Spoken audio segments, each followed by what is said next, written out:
Hi guys, thank you for joining me today.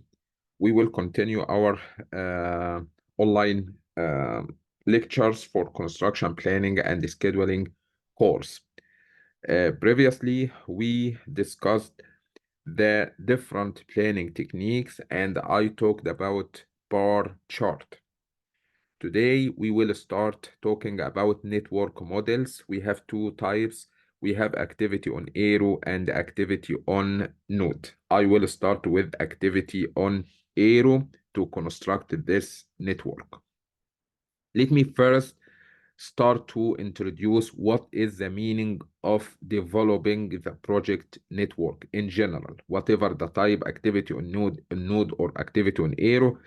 Uh, Project network is a graphic flow chart depicting the project activities that must be completed, the logical sequences, which one is first, one is next, which one is predecessor, which one is successor, the interdependencies of the activities to be completed, and the times for the activities to start and finish, along with the longest path through the network, which is called critical path. We will discuss this later, but right now we are going to construct a graphic flow chart. This graphic flow chart will describe the sequences of the activities that must be completed in this project. Which one is first, which one is the following, which one is the next, and so on. These networks provide the basis for scheduling labor and equipment. So I need to figure out when I need to hire workers, when I need to rent an equipment. So this network will help you to plan for this. Enhances communication among project stakeholders, provides an estimate of project duration. This is the most important purpose of these networks. We need to estimate what is the final duration of this project. Provides the basis for budgeting the cash flow. We will discuss this later also. Identifies which activities are critical, because the critical activities cannot be delayed, because any delay in these critical activities will affect on the final duration of the project. We will discuss also this in more details later. Highlights which activities to consider for compressing the project duration. If you would like to compress the project duration, which activities can be compressed. Helps managers get and stay on the project plan. So these graphic flow charts are very important for all of these purposes. We have some basic rules to follow in developing the project network. This is in general. Networks flow typically started from left to right. So I will start from this side, going to the other side, from the left side to the right side. That makes sense? This is the beginning of the project. This is the end of the project. That makes sense? An activity cannot begin until all preceding connected activities has been completed. That makes sense. We cannot start any activity until the predecessor activities are done. Arrows on networks indicate precedent and flow and they can cross over each other. That's fine. If you have this arrow, that means this is the direction. I have to start from here and going to this direction. We can find crossing of these arrows like this. That's fine. No problem. Each activity should have a unique identification number or name. It doesn't matter, number or name. Activity A, activity B, activity C, or activity 1, activity 2, activity 3, whatever. An activity identification number or name must be greater than that of any activities that precede it. Looping is not allowed. Looping, what you mean by looping? I mean, if you start with activity A, then I will start activity B, then I will start activity C, then I will start activity D. This is called closed loop. That means activity A cannot be started until you finish activity D. Activity B cannot started until you finish activity A. Activity C cannot started until you finish activity B. Activity D cannot be started until you finish activity C.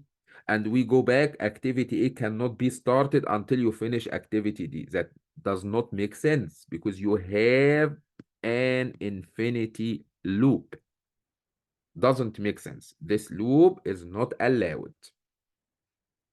Conditional statements are not allowed. If statement, if this activity is done, start the next activity. Does not make sense.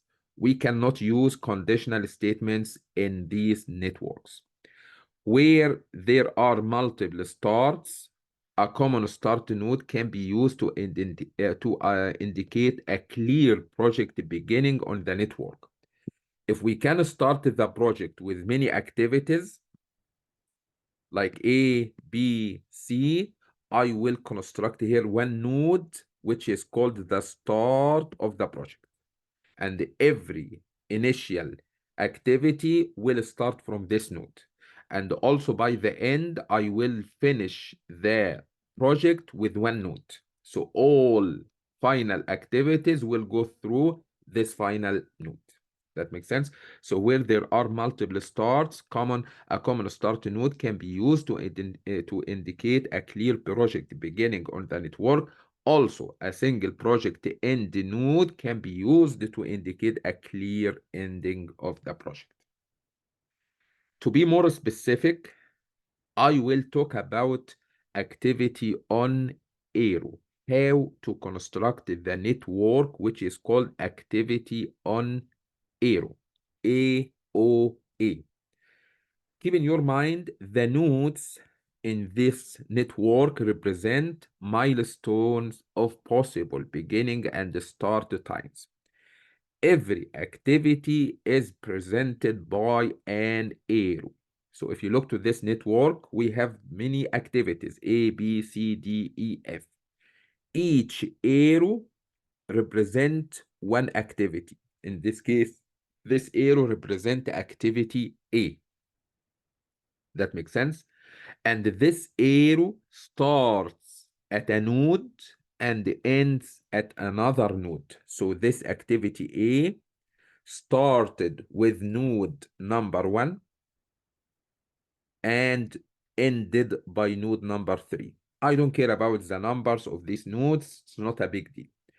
But we have activity represented by arrow. I will put the name of this activity on the arrow, and this activity started with a node and ended with another node. So starting activities start at one node. An end node represents the completion of all activities. So we have here, this is the end node. That means all the final activities already done. And the project will start with the start node. So the beginning activities of this project is A and B. So both of them will start from node A, which represents the start of the project. The final activities in this project are activities E and F. So the final node, node number 6, represented the end of activities E and F, which is the end of the project. Sometimes we may use dummy activities. What you mean by dummy activities? A dummy activity is usually depicted as a dashed line, will be represented by dashed line, dashed arrow, connecting two tasks. It indicates that a specific task cannot start until another one is completed. That's fine. But unlike normal tasks, it requires no effort, no resources, no time. This activity is nothing. This is the reason why it's called dummy activity, is nothing. This activity does not need or does not require effort, does not require resource, does not require time. It's a dummy. It's nothing. But the main purpose of this activity, I put it here so I can say activity C is dependent on activity A and B. Keep in your mind, keep in your mind, if you draw activity A, so we have a node here and we have another node. Each activity represented by an arrow, and this arrow started with a node and ended with another node. I have another activity B. So this activity B will be represented by two nodes. I would like to draw another activity here, C, and this activity C has predecessors, activity A and B. So A and B must be done. A and B must be done before starting activity C. If you put activity C here only, that means activity C is dependent on A only. I have to finish A to start C, but this is not the case. I have to finish A and B. Okay, if you moved your activity to be here C, it's not correct also, because C right now is dependent on B only. So what should I do? How can I draw one arrow dependent on A and B at the same time? We can draw a dummy activity like this. So this arrow, which is dummy, which is dashed arrow, represent logic relationship. That means the end of activity A, the end of activity B, I can start activity C.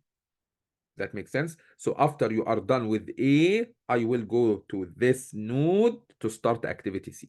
After you are done with activity B, I can start activity C. So activity C has predecessors A and B. That makes sense? This is the main purpose of using dummy activity. This dummy activity is nothing exists in the project. It's not a real activity, but this dummy activity just indicates a specific task cannot start until another one is completed. This is not a normal task. It does not require any effort, any resource, any time. That makes sense? So this example, we have activity C depends on activity A and B. How can I represent this on activity on arrow using a dummy activity? We have another example here for using a dummy activity. We have activity C dependent on A. So here is A, and the C is dependent on A. That makes sense. Activity D is dependent on A and B. So A and B cannot be on the final, the second node. So how can I do this? I draw a dummy activity like this and draw D from here. That means D dependent on B, D dependent on A also. That makes sense? This is the sequence. So I will finish A, then using this dummy activity to start D. So this dummy activity just to guide you what is the logic sequences of the activities. We have another example here. Look carefully. We have activity C dependent on A. Looks good. So after you finish A, I can start C. Looks good so far. Activity D is dependent on activity B. So this is D dependent on B. So after you are done with B, I can start D. And we have activity K dependent on A and B. So how can I do this? How can I do this? We have another option. You can draw activity K here, and draw a dummy activity, another dummy activity to create a new node and start from this node activity K. So in this case, after you are done with B, I can go and start K. After you are done with A, I can go and start K. This one and this one are called dummy. You don't need to write this name dummy, but you draw the arrow like dashed arrow. Does that make sense? One more time, if these activities C, K, D are the last or the end of the project, the last activities on the project, I have to put all of them in one node like this. So C, K, and D, all of them will be ended with one node, and this node will represent the end of the project. So the project started with one node and ended with one node. That makes sense? Let's do some examples on activities on Aero. Draw the network activity on Aero representation of the shown project. We have a project with activities A, B, C, D, E, F, G, H, I, and these activities has predecessors based on the given table. So keep in your mind, probably, you can start your network and maybe you need to repeat it. For me, I cannot finish the network from the first trial. I have to do it many times. So let's start. If we start with a node, this node will represent the beginning of the project. We have activity A and B without predecessor, so I can start the project with A and B. That makes sense? And each activity will be ended with a node.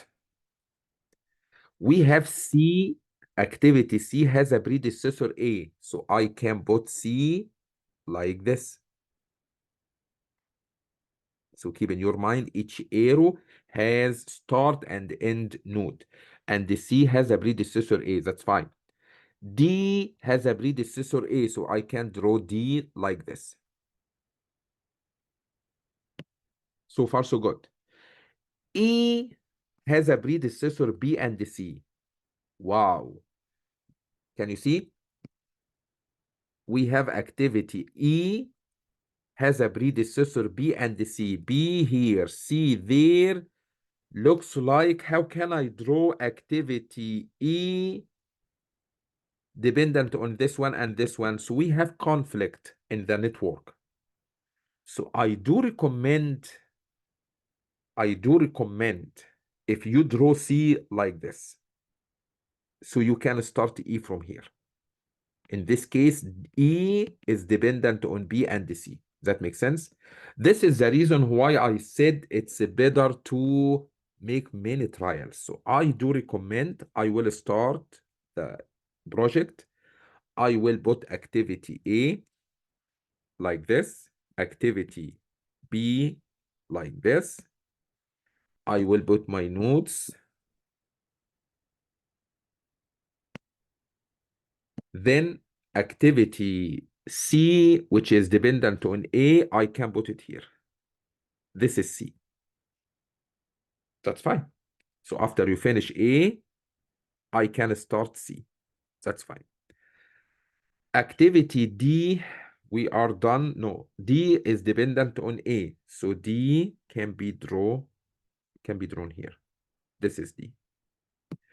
If you look here right now, I can say E dependent on B and C. So B, the end of B, the end of C, then I can start E from here. So draw a new node for E, or just put E with the node of D. What do you think?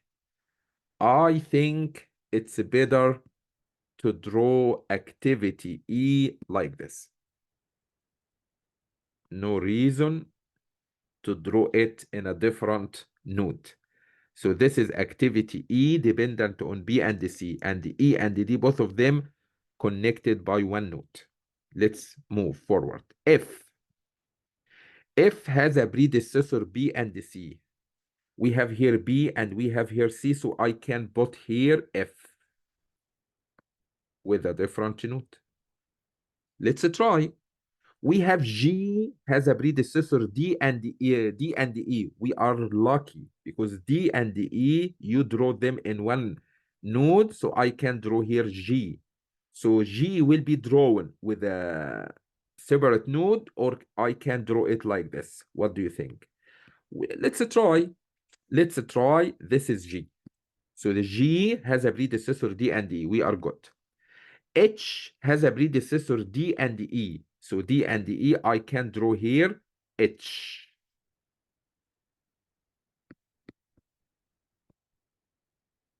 I has a predecessor F and G. So F and G at this node, I can start activity I. Looks like H and I are the last activities in the project, so we have to end both of them in one node, which is the end of the project. So this is the start of the project, and this is the end of the project.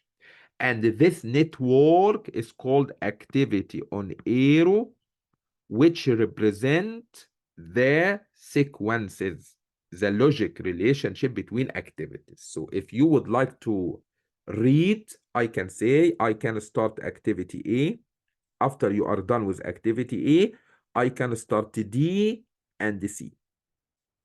Another example, when you finish activity B, also when you finish activity C, I can start E and F. When you are done with activity F and activity G, I have to start activity I. I cannot finish up the project until you finish H and I.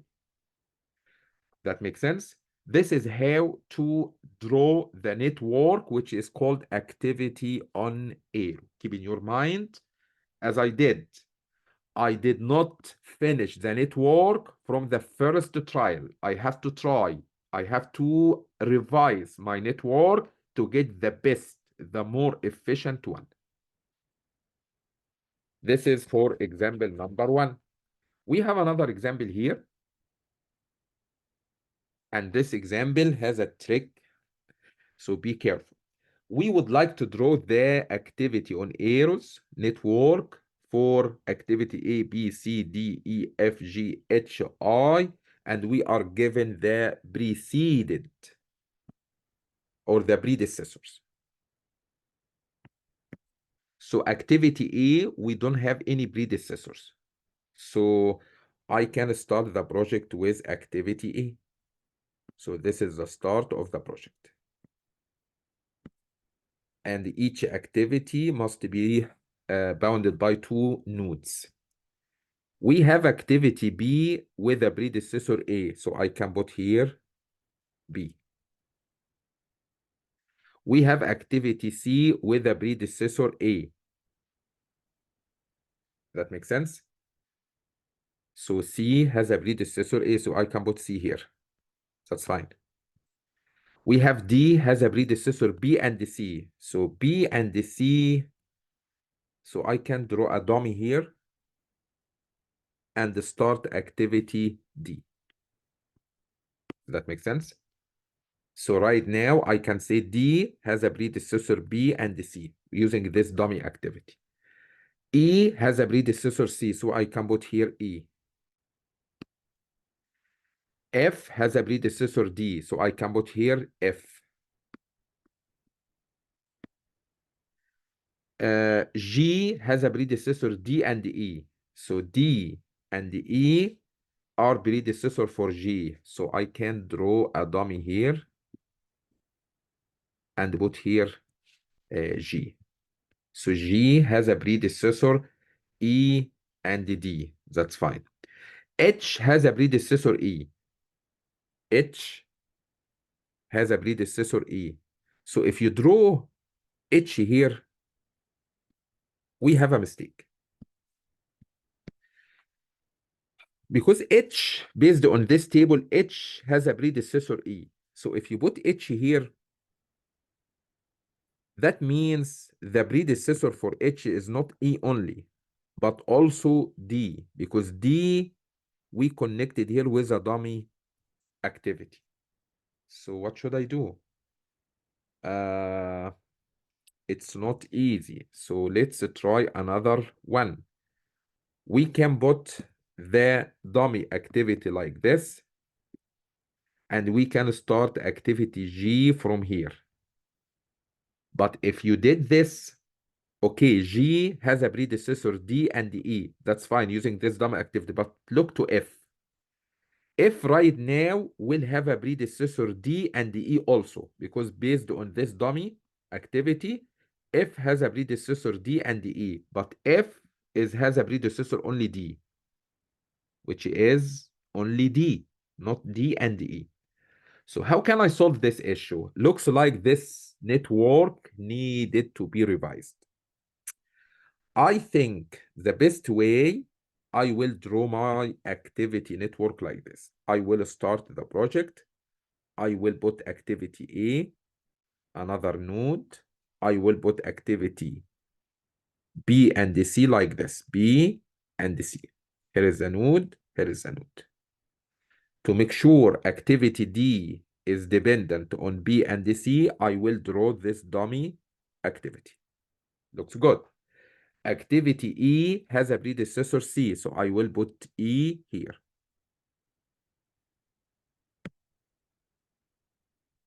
So far, so good. Activity F has a predecessor D. Looks good. Predecessor G has a, I'm sorry, activity G has a predecessor D and F, D and E. So I will draw dummy here and another dummy here and put a node and put here activity G. That makes sense? And the activity H has a predecessor E. If you look to this network, it's very clear. Right now, H has a predecessor E only, which is correct. F has a predecessor D only, which is correct. G has a predecessor D and E, which is correct. So I satisfied all of them. We have activity I dependent on F, G, and H. So F, G, and H, I do recommend, because this one should have a node here, I do recommend to combine all of them in one node. So this one, this one, this one, this activity, this activity, this activity, all of them should be drawn like this. We have one node here, this one coming in, this one coming in, this one coming in. This is activity H, this is activity G, and this is activity F. So now I can say I have activity I dependent on HGF. And I looks like this is the end of the project. So this is the start. This is the end of the project. This is the network. So dummy activity can be used to show the dependency of the activities and to create or to solve a conflict. Like we started here, if you put this dummy activity one dummy, you will find yourself F is dependent on D and E, which is not the case. This one. And if you put it here, so you will find G is, I'm sorry, H will be wrong. So how can I solve this one? So I draw two dummy, this one and this one, and create a new node to put activity G. So right now, G is dependent on D and E. F is dependent on D only. H is dependent on E only. And this is the best network for this example. We have one more example. We are given activities A, B, C, D, E, F, G, H, I, K, and the duration is not a big deal at this moment. We will discuss this later, but we are given the following activities. The following activities. So I will start with activity A. Here is the start node. So I will start with activity A. The following activity are B, D, E. So here is B, here is D, here is E.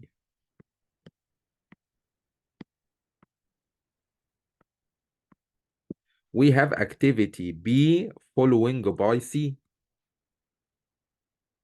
We have activity C following by I.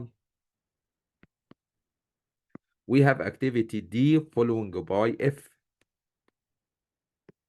We have activity E following by G. We have activity F following by H.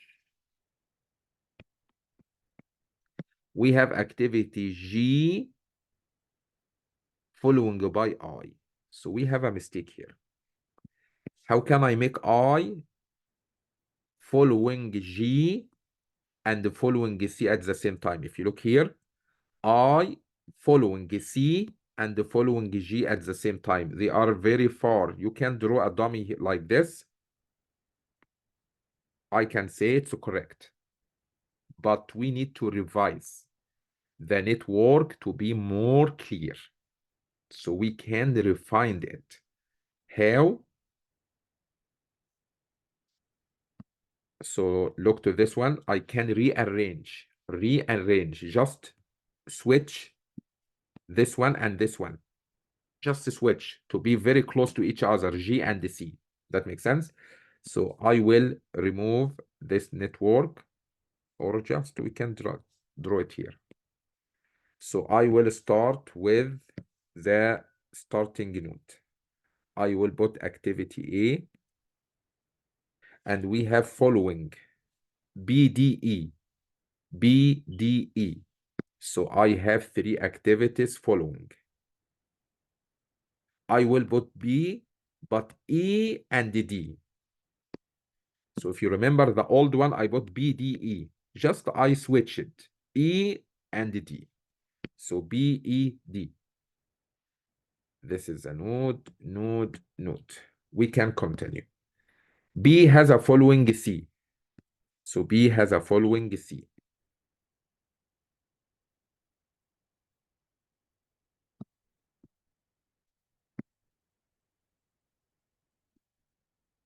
Like this. C has a following I. C has a following I. So far, so good. D has a following F.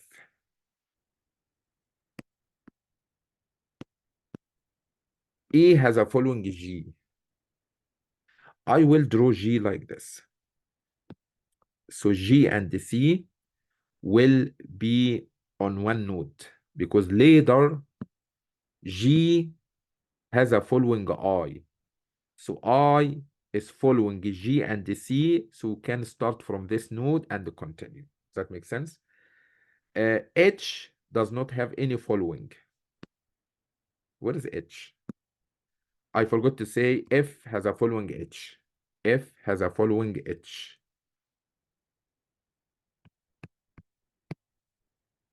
And G has a following I, that's fine. H does not have any following. I has a following K. I has a following K. Where is K? So I can put K here. I has a following K. K does not have any following. But if you put this like this, I cannot say H has a following K. So does not work. If you look here, H does not have any following. So I have to revise this network by something like this.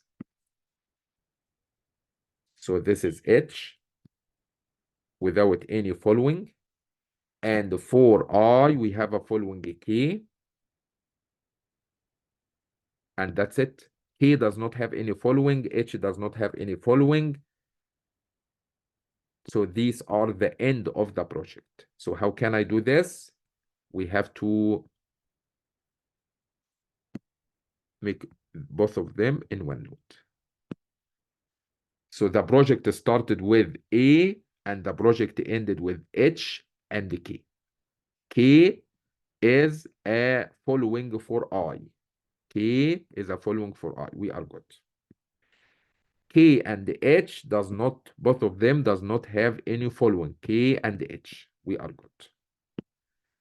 So this is the start of the project. And this is the end. The project will start with activity A. The project will be ended with activity H and K.